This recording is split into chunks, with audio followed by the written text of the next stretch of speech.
Good morning and welcome to morning meditation. We're still in Proverbs 13.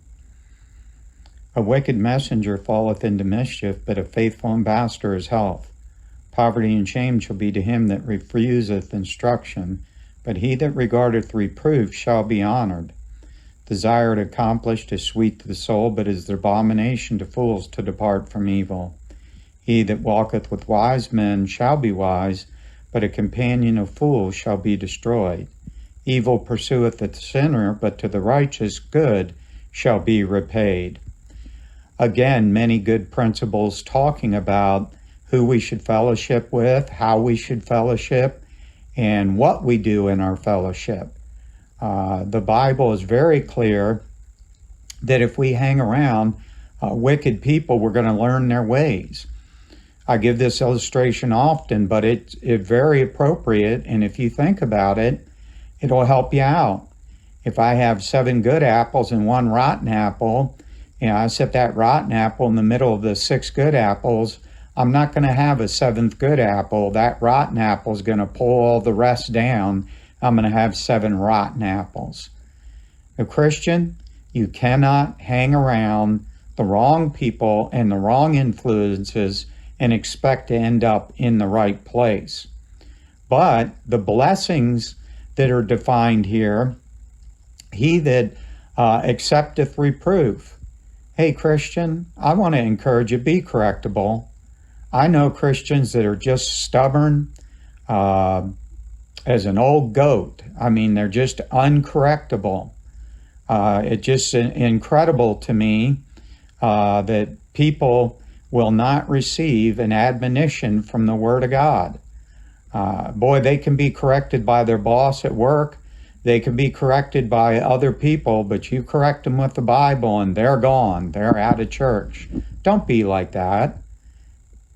Have a heart and a mind that says whatever God's will is, I'm correctable.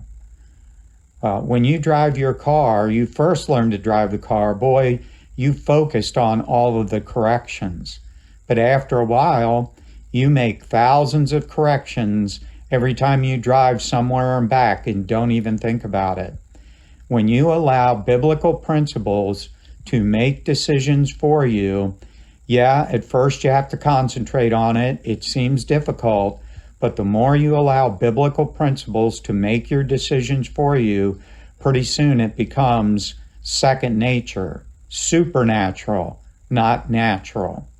The natural man, it tells us here in Proverbs 13, is headed for a world of hurt, destruction.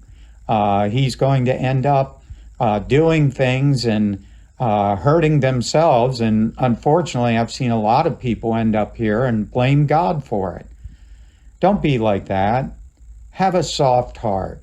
Have a tender conscience. Be able to be corrected. David was a man after God's own heart. David wasn't perfect, and you and I aren't perfect. David really messed up when he didn't go out and do what he was supposed to do.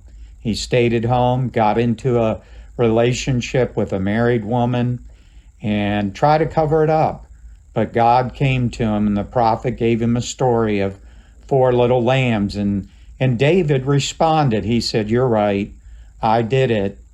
But you will notice that the 4 lambs that prophet mentioned, that was his son Amnon, who did wrong by his sister, and then his sister Tamar went to Absalom. Absalom killed Amnon. Absalom rebelled against David over and over again in David's life. Those things affected him. And when you and I decide to do what's right, boy, there's blessings, and God's going to bless you. Now, it may not be the way you want it, but it is God's way. But when we refuse that instruction and biblical reproof, and we just stubborn, I'm going to do it my way, I can handle it.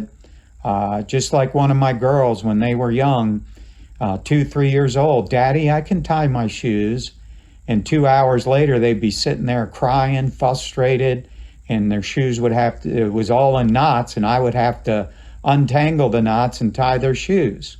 Now, obviously, they learned to tie their shoes, but they needed a little bit of instruction. And we need to be able to receive instruction from the Word of God. God bless you and have a wonderful day.